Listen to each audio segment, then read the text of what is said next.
প্রকৃত ভালোবাসা কখনই হারিয়ে যায় না, এমনই এক বিরল ঘটনার প্রমাণ করলেন বরগুনার এক সংবাদকর্মী মাহবুবুল আলম মান্নু ও ড্যানিশ নাগরিক রোমানা মারিয়া বসি। ১৯৯৭ সালে মান্নু প্রবাসে থাকাকালীন ডেনমার্কের বাসিন্দা রোমানা মারিয়া বসিকে ভালোবেসে বিয়ে করে বাংলাদেশে নিয়ে আসেন। তবে মান্নুর ডেনমার্কে যাওয়ার কথা থাকলেও বিভিন্ন কারণে তিনি যেতে পারেননি। এরপর স্বামী স্ত্রী দুজন দুই দেশে থাকলেও ২০০৩ সাল পর্যন্ত তাদের মধ্যে যোগাযোগ অব্যাহত থাকে। পরে পরিবারের চাপে রোমানা অন্যত্র বিয়ে করতে বাধ্য হলে যোগাযোগ বন্ধ হয় তাদের। অপরদিকে পরিবারের সদস্যরা মান্নুকে বিয়ে করতে বললেও রোমানার ভালোবাসা ত্যাগ করতে পারেননি তিনি। তার প্রতীক্ষায় ২৪টি বছর কাটিয়েছেন নিঃসঙ্গতায়। সবশেষে সামাজিক যোগাযোগ মাধ্যম ফেসবুকে খোঁজাখুঁজির এক পর্যায়ে রোমানাকে আবারও খুঁজে পায় মান্নু। দুজনের মধ্যে আলাপচারিতায় আবার বিয়ে করার সম্মতিতে গেল ৯ মার্চ বাংলাদেশে চলে আসেন রোমানা। গিল্টিনেস ফিল করতাম যে আমি তো বাই ফোর্স পাঠাই দিছি, সে তো যাইতে চায় নাই। আবার সেও নিজে গিল্টি ফিল করতেছে যে সে যদি তখন বাবার কথা না শুনে এদিকে চলে আসতো তাইলে আর এই অবস্থা হইতো না আমাদের।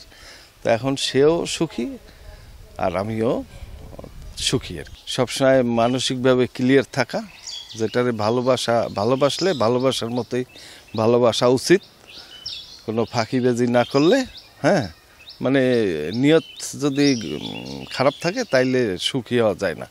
তা আমি মনে করি সবার জন্য আমার একটা বলা যে যেটাই করো সহি নিয়ত করিয়া বা ভালোবাসার মতোই ভালোবাসা উচিত। That time I hoped he will come to Denmark, but problems, so he couldn't come.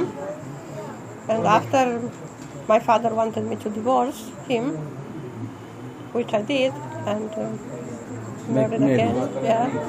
যে যেখানেই থাকেন না কেন তারা একে অন্যের জন্য অপেক্ষায় ছিলেন, প্রতীক্ষায় ছিলেন। তো দীর্ঘ প্রায় ২৪ বছর পরে, ২ যুগ পরে তারা আবার সিদ্ধান্ত নেন যে না, তারা একত্রেই থাকবেন। এবং সেই কারণে শুধু ডেনমার্ক থেকে উনি বাংলাদেশে চলে এসেছেন। এবং আমরা দেখেছি যখন মান্নু ভাই একাকী ছিলেন তখনও কিন্তু তিনি বিয়ে করেননি, তার প্রতীক্ষায় ছিলেন। এবং সর্বশেষ আসলে তাদের মিলন হয়েছে। অবশেষে গেল ১০ মার্চ মান্নুর থানাপাড়ার বাসায় পরিবার, স্বজন ও সংবাদকর্মীদের উপস্থিতিতে আবারও বিয়ে করেন মান্নু ও মারিয়া বসি। এ সময় এক আনন্দময় মুহূর্তের সৃষ্টি হয়। Desk report, channel 24।